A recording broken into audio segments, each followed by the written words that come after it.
समस्त मयूरभंज महोत्सव प्रेमी मान अनुरोध करा जो मैंने मयूरभंज महोत्सव पड़िया मध्य बाइक पार्क कर दयाकोरी यथाशीघ्र बाइक को बाहर को नहीं जातु नचेत पड़िया पछपटे थी कॉलेज फील्ड रे संपूर्ण मागणार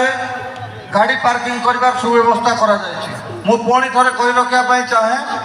मयूरभंज महोत्सव कमिटी एवं पुलिस प्रशासन तरफ